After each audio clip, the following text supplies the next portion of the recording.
मित्रों नमस्कार। आप हैं बसंत गुरु जी के साथ। हम जिंदगी में कैसे बढ़ते हैं, हमारे आगे बढ़ने का व्यवहारिक फार्मूला क्या है। तो मित्रों, आप बचपना से देख लीजिए, जिस घर में बच्चे के द्वारा यदि कुछ काम करते समय कुछ गलती हो गया, तो यदि उस बच्चे को डांटने डपटने टोका टाकी करने के बजाय यदि उनके पेरेंट्स, उनके माता पिता, जो भी घर में बुजुर्ग हैं, वह उसको कहता है कोई बात नहीं बेटा, गलती हो गया थोड़ा नुकसान, अब आप ये समझ गए कि ऐसे कार्य करने से गलती हो जाती है, इस गलती को ठीक कर लें। तो धीरे धीरे वो उस बच्चे में अपने काम को सुधार करने का बड़ी तकनीकी हासिल हो जाता है। उनको किसी विद्यालय में यह नहीं सिखाया जाता कि आपसे कुछ गलती हो गया उसको सुधार कर लें और कैसे सुधार करें। हम जिंदगी के रोजमर्रा चीज़ों से यही तो समझते हैं। जब हम कुछ भी करते रहते हैं, ओहो गलत हो गया, तो गलत हो गया, तो अब कहाँ गलत हो गया, कहीं ना कहीं तो हो गया, तो फिर उसको हम देखते हैं और उस चूक को, उस भूल को सुधार लेते हैं। मित्र, आप कई बार देखते होंगे कि आपके दिमाग में यदि दो दो दूने 4 के बजाय 2 दूने 6 ऐसा आपके दिमाग ने सुन लिया है, सोच लिया है, तो आपको उस समय उस वक्त में 2 दूने 6 ही समझ आएगा, सुनाई देगा और लिख भी दोगे। लेकिन कुछ समय के बाद यदि आप उसको देखते हैं तो आप खुद ही कहते हो, अरे यार ये क्या बेवकूफ़ी बना है, 2 दूने तो 4 होता है, मैंने 6 कैसे लिख दिया। तो जिंदगी में मित्रों, जब हम किसी बड़े वर्क करते हैं, जब हम बड़े हो जाते हैं, हमारा शिक्षा दीक्षा पूर्ण हो जाता है, अब हम कैरियर बनाने लग जाते हैं और ज़िंदगी जीने लगते हैं, तो ज़िंदगी की कितने ऐसे पड़ाव हैं जहाँ जहाँ हमें इन गलतियों का भान होता है, एहसास होता है, लगता है कि मुझसे ज़िंदगी में कुछ भूल हो गया, चूक हो गया। तो जैसे अपने को लगे ओह कुछ गलत हो गया, तो शांत हो जाइए, रिलैक्स हो जाइए, सांसों को शांत कीजिए, हार्ट बीट को ठीक कीजिए और अपने को थोड़ा एकांत दीजिए, मन को थोड़ा एकांत दीजिए, दिमाग को थोड़ा एकांत दीजिए और फिर उस गलती हुए मार्ग को सुधारने का या फिर वहाँ से सीधा अपने को निकल जाने का कोई न कोई मार्ग सुलह आपको दिखेगा और आप साहस कीजिए और आपकी ज़िंदगी फिर तरोताज़ा हो जाएगा। मित्र, होता क्या है, 14 वर्ष से 22 वर्ष के बच्चों के मन में कई तरह की हार्मोन्स जन्म लेते हैं और हार्मोन्स का अपना विकास होता है। हार्मोन्स उस समय इतने ग्रोथ में होते हैं, उस समय हमारे जो मूलाधार चक्र है और नाभि चक्र है, दोनों चक्रों के बीच में ऊर्जा का बहुत आदान प्रदान होता है। और इसका कारण है जो मूलाधार चक्र की जो ऊर्जाएं हैं और नाभि चक्र की जो ऊर्जाएं हैं या जो स्वाधिष्ठान चक्र का जो ऊर्जाएं हैं, वे हमारे जीवन को सृजन करता है, हमारे जीवन को धन से, प्रेम से, मोहब्बत से, जीवन जीने के रस से, इस रसमयी संसार को वो बसंतमय बनाता है। उसके सारे जितने हैं वो दुख की चीज़ें नहीं सोचता, नकारात्मक चीज़ें नहीं सोचता। जिंदगी में उसे एक आनंद की लहर उठती है, हिलोरें उठती है, चाहे स्वाद का हो, शरीर स्पर्श का हो, मन का स्वाद हो, आँखों का स्वाद हो, सोचने का स्वाद हो, छूने का स्वाद हो, मतलब एक नई तरंग का जन्म लेते रहता है। उस बीच में हमसे कई गलतियां हो जाते हैं, पर समझदारी इसी में है मित्र कि आपसे जिस समय गलती का एहसास हुआ, आप उसी समय से अपनी गलती को सुधारने में लग जाओ। अब दोबारा गलती करना बड़ा गलती है, पहला गलती हो गया भूल चूक, पर दोबारा भूल चूक नहीं होता, दोबारा तो जानबूझकर किया जाता है। तब आ बैल मुझे मार को फिर कौन बचा सकता है। मेरे एक मित्र ने कहा कि मैं गुरुजी क्या बताऊं, मैं अपने कुछ गलत दोस्तों की संगति में आ गया और मेरी ये दोस्त मेरी ऐसी तैसी कर डाली, मेरी जीवन की, मेरी कैरियर की चौपट हो गया, मेरी पढ़ाई लिखाई सत्यानाश हो गया। लेकिन मुझे बड़ा प्रीतिकर है, वो सारे दोस्त मुझे बड़े प्रीतिकर लगते हैं, मुझे बहुत अच्छे लगते हैं और मुझे लगता है कि मैं उनके बगैर जीवन कैसे जीऊँगा। मैं यदि उनसे अलग हो जाता हूँ तो मैं जीवन की कल्पना नहीं कर पा रहा हूँ। यद्यपि मैं जान रहा हूँ कि मेरे साथ अच्छा नहीं हुआ, मैंने बड़ी गलत चॉइस कर ली। तो मित्रों, उसे यह मालूम तो हो गया कि कुछ गलत हो गया। अब मार्ग गलत हो गया तो उससे उस गलत को सुधारने का दो ही तरीका है। या तो हम अपने को फिर से बनाएं, या अपना रिपेयरिंग करें, या अपने माइंड को रिमूव करें और फिर से अपने माइंड में नया इंस्टॉलेशन करें। यह कार्य सहज नहीं होता कि हम अपने दिमाग के जितने भी मेमोरी है, जो भी काम है, उसको इराज कर दें, रिमूव कर दें और जीवन को फिर से नई शुरुआत करें, या फिर से नई उस पर अपना हम सॉफ्टवेयर अपलोड करें। ये कंप्यूटर में तो कर सकते हैं, मोबाइल में तो कर सकते हैं, लेकिन जीवन में इसे करना इतना आसान नहीं होता। क्योंकि जीवन का जो आपका मदरबोर्ड है, जो शरीर का मदरबोर्ड है, वे आपके कंट्रोल में नहीं है। आप वहाँ कोई चिप नहीं डाल सकते, आप वहाँ किसी नेट से कनेक्ट नहीं कर सकते।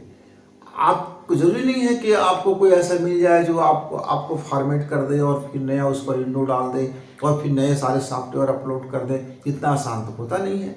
इसके लिए पहले क्या किया जाता था? ध्यान साधना की जाती थी, सांसों की साधना की जाती थी, प्राणों की साधना की जाती थी, जिसके माध्यम से हम अपने ब्रेन को खाली कर सकते थे, ब्रेन को मेंटेनेंस कर सकते थे। ब्रेन के अंदर में जितनी भी चीज़ें हैं उसको हम रिमूव करके हम नए लाइफ को इंस्टॉलेशन कर सकते थे। पर अब वह विद्या पुरातन काल, चिर पुरातन काल में था, आज वह विद्या लुप्त हो गया। और लुप्त होने के कई कारण हैं। सामाजिक कारण हैं, शिक्षा का अभाव था, इस क्षेत्र में लोगों का अपना भाव था। क्योंकि जब आप मेडिटेशन करते हैं, ध्यान करते हैं, साधना करते हैं, तो आप इसको अपने करियर का हिस्सा नहीं बना सकते, आप इसको धन दौलत कमाने का हिस्सा नहीं बना सकते। यद्यपि आज योग वाले को लिए काफ़ी समृद्धि कारक चीज़ें हैं, पर यह बहुत खतरनाक और जटिल है। पर सहज मार्ग क्या हो? मित्रों, मैं जब गायत्री विज्ञान की कोई साधना, मतलब एक विशेष स्पेशल साधना, गुप्त साधना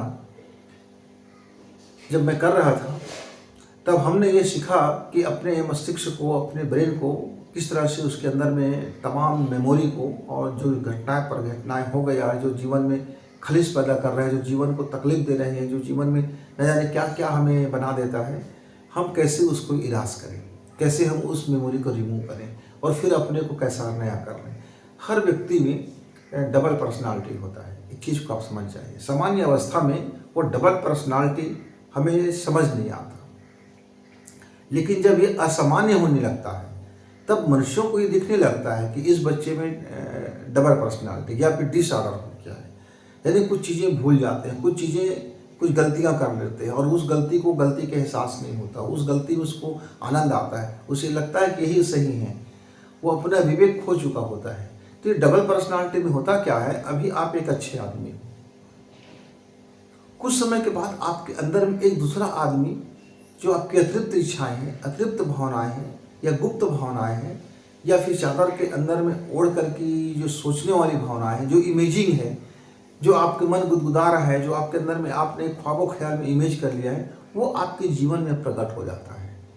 आप जिस समय इमेज करते रहते हैं चादर ओढ़ करके, नौजवान बच्चे, हमारे 16 साल के बच्चे, 18 साल के बच्चे, अंधेरे में, अकेला एकांत कमरे में अपने मोबाइल के साथ उल्टा पुल्टा चीज़ें शूट करते हुए, अपने शरीर को देखते हुए, अपने गुदगुदी को देखते हुए, अपने अंदर के भावों को तरंगित करते हुए, उस समय क्या होता है? उनकी जो नाड़ियाँ होती हैं, वह नाड़ियाँ अधोगति में होती हैं। मतलब ऊर्जा ऊपर उठने के बजाय मूलाधार का जो ऊर्जा है वह काम वासना की ओर नीचे की ओर आ जाता है। वो नाभि की एनर्जी अनाहत चक्र की ओर आने के बजाय जो पढ़ाई में, जो करियर बनाने के लिए जो हमारी बोन मेरो है, वहाँ से होते हुए जो हमारे आगे चक्र में आना चाहिए था, वह ऊर्जा उनकी अधोमुखी नीचे हो गया है। मतलब उसकी सोच, उसकी सारी संसार वासना की तरफ चला जाता है, क्योंकि उसमें भी सृजन है। प्रकृति कहता है वासना में भी सृजन है। प्रकृति के अनुसार से वासना बुरी बात नहीं है, टाइमिंग बुरी बात है, तरीका गलत है तो वो बुरी बात है, अमर्यादित बुरी बात है, अनैतिक बुरी बात है। क्रिया बुरी बात नहीं है, क्रिया का ढंग गलत हो जाए तो वो बुरी बात हो जाता है। तो मित्रों, इसके लिए हमको अपने को यदि ठीक करना है तो निश्चित तौर से हमको अपने विचार को ठीक करना पड़ेगा। क्योंकि मेरा यदि डबल पर्सनालिटी है तो मेरा दोनों पर्सनालिटी एक जैसे सोचे, मेरा मन का भी पर्सनालिटी वैसी सोचे, मेरी आंतरिक इच्छा भी वही सोचे, और मेरा जो विज़न है, जो दृष्टिकोण है, जो जीवन जीने का तरीका है, जो लाइफ स्टाइल है, वह भी उसी मार्ग को चले। इसके लिए हमारे मन, हमारे चित्त और हमारे विचार तीनों जब एक आर्डर में आते हैं तब हमारा वह जो डबल पर्सनालिटी का जो समस्या है वो रुक जाता है। क्योंकि मन एक पर्सनालिटी है और मस्तिष्क दूसरा पर्सनालिटी हो जाता है। ये दोनों के बीच में हमारी ज़िंदगी में बड़ी गलती होती रहती है और हमें बार बार लगता है ओह कुछ गलत हो गया। आजकल मेरे किशोर बच्चे, जो खास करके 20-22 साल के बच्चे हैं, उनसे बड़ी गलतियाँ हो रही हैं। वे बहुत जल्दी गलत मार्ग को चयन कर लेते हैं, गलत तरीक़ों को चयन कर लेते हैं, गलत चीज़ों को चयन कर लेते हैं और इतने भारी गलती में आ जाते हैं कि कई बच्चों का तो जीवन तबाह हो जाता है। कई बच्चे माता पिता के दबाव में लौटते हैं पर कालांतर में जीवन भर एक पागलपन में रहता है। कुछ बच्चे समझदारी कर लेते हैं और अपने जीवन में लौट आते हैं और वो बच्चे मेहनत करके 1-2 साल तक अपने को समझ करके फिर नया जीवन की शुरुआत कर लेते हैं। इसके लिए मित्र, अध्यात्म का एक मार्ग है, समनाड़ी। आप जिस भी धर्म जाति को मानने वाले हो, प्रेम और भक्ति की तरफ आपका प्रेम का हो जाना ही आपके भूल चूक का सुधार का सबसे सही रास्ता होता है। लेकिन ये आसान नहीं है। हम मनुष्य की जो चीज़ें हैं, जो हमारी कामेंद्रियां हैं, जो हमारी वासनाएं हैं, जो हमारा स्पर्श का तरीका है, जो सुख है या जो आँखों को देखने का जो भाग्य है, हम भक्ति में उसको तब क्या कर सकते हैं? एक सरल मार्ग है इसके लिए। मित्रों, एक समय था कि मेरे अंदर भी डबल पर्सनालिटी ने जन्म ले लिया था और मैं उसको करीब 4-6 माह रहा होगा और मैं उसको पहचान लिया और मैं समझ गया कि मैं सुबह वक्त मेरे पास मेरा दिमाग कुछ अच्छा रहता है, मैं बेस्ट सोचता हूँ और दोपहर को जाने मेरे मन में क्या सोच आ जाती है और रात्रि में सोने के बाद मेरे मन में और बड़ी भटकाव आ जाता है। मित्र, उस समय मेरी अवस्था करीब 20-22 साल का रहा होगा और मैं इस बात को कई अपने दोस्तों से पूछा तो सब ने कहा कि नहीं, इस अवस्था में तो यार ये सब मजे चीज़ें हैं, यही तो होती चाहिए, ये तो मज़ा है, ये तो लाइफ स्टाइल है, घूमो फिरो मस्ती करो, घर के लोगों को क्या बताना, अरे नैतिकता का पाठ दुनिया भर के घर के लोग पढ़ाते रहते हैं, या ये ज़िंदगी में सब मेरा सुना चाहते हैं, ऐसा है वैसा है। बहुत सारी ऐसे भड़काऊ बात हो जाती है जो घर के लोगों के द्वारा हमको बरगला दी जाती है। घर के लोग जो करते हैं उसमें हमको फिर गुस्सा आने लगता है, उनकी सारी सीख की बातें हमें गुस्सा लग जाती है क्योंकि घर के लोग चिल्लाते हैं, चिढ़ते हैं, गुस्सा हो जाते हैं कि तुम भटक रहे हो, गलत हो रहे हो, सीधा करो। घर के लोगों को ये समझ नहीं आता कि चिल्लाने से, चीखने से जो गलत हो रहा है उससे सही नहीं हो सकता। जो गलत हो रहा है तो उसको जब तक यह समझ नहीं आएगा कि मेरे सोच में कुछ लोचा आ गया है, मेरे ही करैक्टर में कुछ गड़बड़ हो गया है, मेरा वर्तमान का अप्रोच में कुछ गड़बड़ी आ गया है, जब तक वो स्वयं में नहीं समझेगा, आपके चीखने चिल्लाने से कुछ होने वाला नहीं है। तो मित्रों, जिस दिन आपको यह बात समझ में आ जाए कि आपके साथ आपने जीवन में कुछ गलत कर बैठा, आपके साथ कुछ गलत हो गया, चाहे आपकी वजह से हो कि दोस्तों की वजह से हो कि चाहे किसी की वजह से हो, हम वजह पर नहीं जाना चाहते। हो गया सो हो गया, अब गलत हो गया तो हो गया, अब उसको सुधारना भी तो पड़ेगा। तो इसके लिए मित्र, आप क्या करें, रोज सुबह उठ जाए। सुबह उठने के बाद आप 45 मिनट का सुषुम्ना नाड़ी का प्रयोग करें। सुषुम्ना नाड़ी का प्रयोग कैसे करें?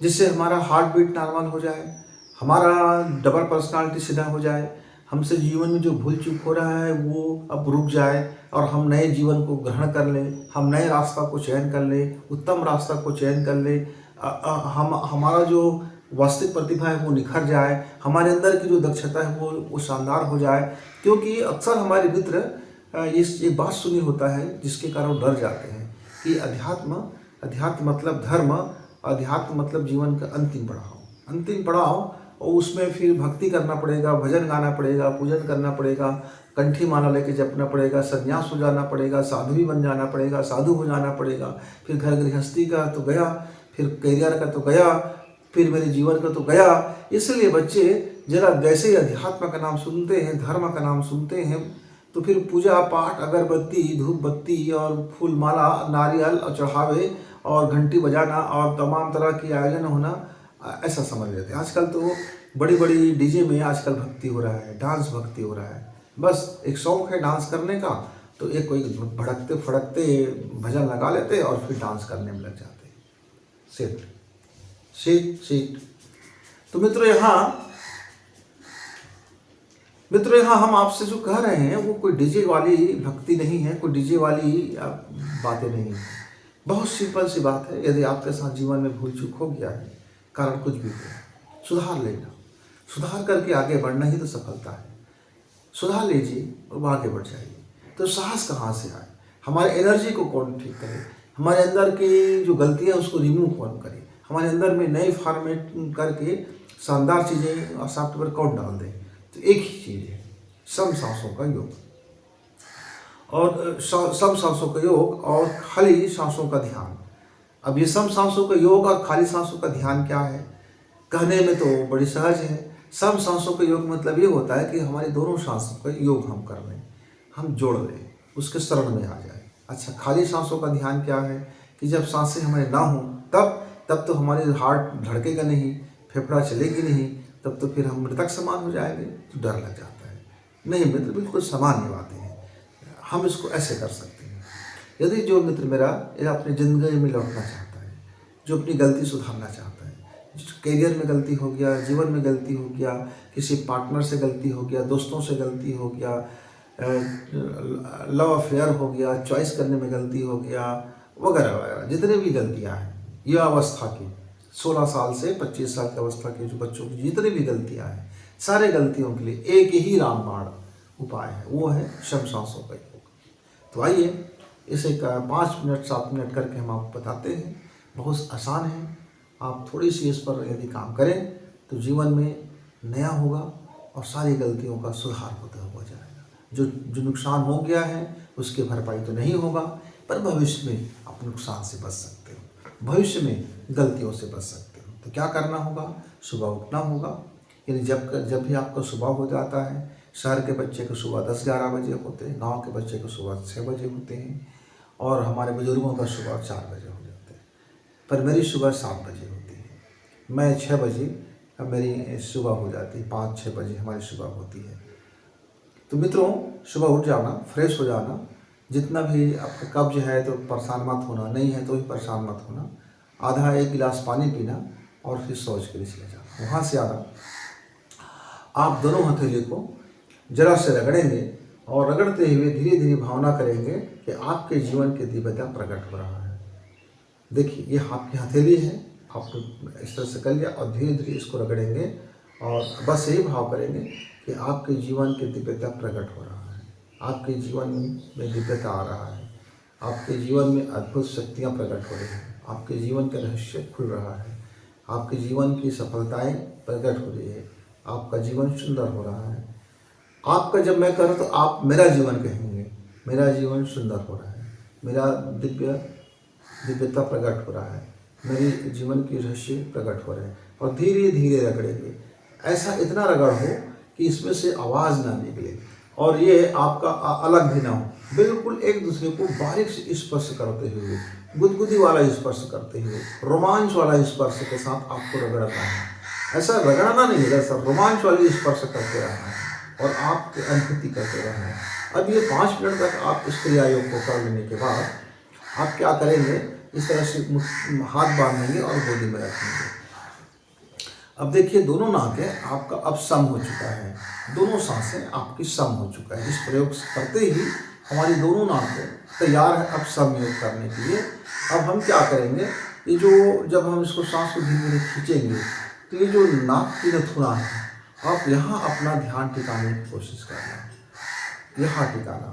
देखिए, बिल्कुल धीरे धीरे सांसें लेना है आपको।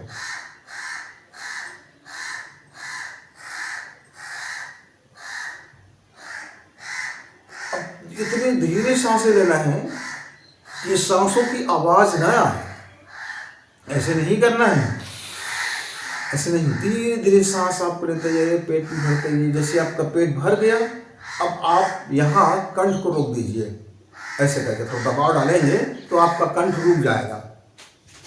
अब कंठ रुक गया, अब पूरा आप कंठ रुकने के बाद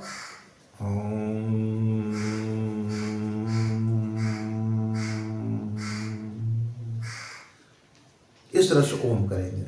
मित्रों, आप पहले धीरे धीरे आप सांस लेंगे और जितना हो सके पहले आप, हो सकता है कि 1 मिनट भी मुश्किल हो जाए, कोशिश करते रहें। और ये आपको 45 मिनट तक करना है। 45 मिनट इसका फिक्स टाइमिंग है मित्र, इससे कम नहीं। अभ्यास धीरे धीरे करेंगे। जैसे जैसे आप 45 मिनट तक आप लगातार करने की अभ्यास हो जाएगा और आपके शरीर में तकलीफ नहीं होगा। इस बीच में आपके मन के अंदर में कई बातें उठेंगी, कई तरंगे उठेंगे और भय होगा, रोने का मन होगा, चीखने का मन होगा, चिल्लाने का मन होगा, एक भीतर में हिस्टीरिया टाइप का होगा, लेकिन वो सब शांत होते होते चले जाएंगे। 1-2 दिन आपको लगेगा कि आप बकवास से नहीं करना है, कुछ फ़ायदा नहीं हो रहा है। कुछ दिन तक आपको पता ही चलेगा कि आपके जीवन में फ़ायदा हो रहा है, क्योंकि अचानक से यदि हम इसको आपके ब्रेन को रिमूव कर दें तो आपकी मेमोरी पावर लॉस हो जाएगा, आपका मेमोरी पावर जाता रहेगा। फिर उसके लिए कोई सिद्ध पुरुष लाना पड़ेगा जो आपके ब्रेन तक पहुँचे और आपको हीलिंग करे और आपको फिर ब्रेन को वापस करे, तो जो कि बहुत जटिल कार्य है, मुश्किल कार्य है, पागल होने का भय है। इसलिए ये निरापद उपयोग हम आपको बता रहे हैं सांसों का ध्यान, और ये हमारे जीवन के एनर्जी पावर के माध्यम से या धीरे धीरे आपको बदल देगा। जैसे आप बचपना से जवान हो गए, शरीर कब बदल गए पता नहीं चला, ऐसे ही यह आपको 2-4 माह, 4-6 माह के अंदर में आपके जीवन की सारी चीज़ों को ये बदलता हो चला जाता है। बस आपको इतना ध्यान करना है, और जो गलती हो गई है अब उसको उस तरफ आपको ध्यान नहीं देना है। दोस्त खराब निकल गए, गंदे निकल गए तो बाय बाय कर दीजिए, बिना कोई शिकायत किए, बिना कोई झगड़ा किए, बिना कोई टंटा किए। दोस्त ने आपके साथ गंदा काम किया तो अब छोड़ दीजिए, हो गया सो हो गया। मतलब मन के अंदर में पकड़ना नहीं है, इस पकड़े हुए भाव को हटा देना है और यह योग को कर लेना है। अंत में इस योग को जब हम कर लें, 45 मिनट जब हो जाए तो अंत में थोड़ी शांति पाठ करें। शांति पाठ का तरीका थोड़ा भिन्न है। आप आँख बंद किए हैं, आपका 45 मिनट तक का सांसों का ध्यान, सम योग का ध्यान हो चुका है। अब आप कहेंगे अंदर विवेक का जागरण, मन विवेक के अधीन, चित्त विवेकवान, जीवन विवेकवान, जीवन में सुंदरता का रहस्य प्रकट, अद्भुत, देव शक्तियाँ का आगमन, स्थापना, मेरे जीवन में दिव्यता का गुण का प्रकट, दिव्यता का गुण मुक्त हो रहा है। काम शांति, वासना शांति, लोभ शांति, पश्चाताप शांति, दुख शांति, पीड़ा शांति। ओम शांति शांति शांति। इतना कह करके अपने आप को प्रणाम करके, खुद को धन्यवाद दे करके, हृदय पर 3 बार हाथ रख करके खुद को एक अच्छा अनुभव करते हुए मित्रों, आप दैनिक जीवन में कार्य में लग जाइए। आप पुनः अपनी पढ़ाई में लग जाइए, या करियर की तैयारी में लग जाइए, या घर की तैयारी में लग जाइए। बड़े बुजुर्गों से अच्छी बात कीजिए, और कोई आपको ताना मारे तो सुन लीजिए, क्रिया मत कीजिए। कोई आपको भला बुरा करे तो आप उसके प्रतिक्रिया मत कीजिए, सुन लीजिए। कुछ दिनों के बाद प्रतिक्रियाएं आना बंद हो जाएगा, और अपने जीवन में आप नए रास्ता जो आपने चुना है उस नए रास्ते पर धीरे धीरे आगे बढ़ते रहिए। निस्संदेह आप देखेंगे 1-2 साल के अंदर में आपके जीवन में काफ़ी बदलाव आ चुका होगा, और आप नए जीवन के रास्ते में चल पड़े होंगे, और जो अब तक फेलियर लाइफ हो गया था अब सक्सेस लाइफ की तरफ आप बढ़ चुके होंगे। अब देखते होंगे कि आपके जीवन में अब सफलताएं किस तरह से प्रकट होने लगा है, और जीवन की नई खुशहाली, जीवन में नया आनंद, जीवन की नई पड़ाव और जीवन की नई सुंदरता आपके सामने होगा, और आप उस बेहतर से बेहतर अपनी प्रतिभा का नियोजन कर सकते हो, अपनी प्रखरता का नियोजन कर सकते हो, अपने लाइफ का नियोजन कर सकते हो। मित्रों, तो आइए शानदार काम के लिए अपने जीवन का निवेश करें, और उसके बरकत आपको शानदार चीज़ें मिले। इसी मंगल कामना के साथ गुरु जी विदा, नमस्कार। करें, सब्सक्राइब करें और शेयर करें।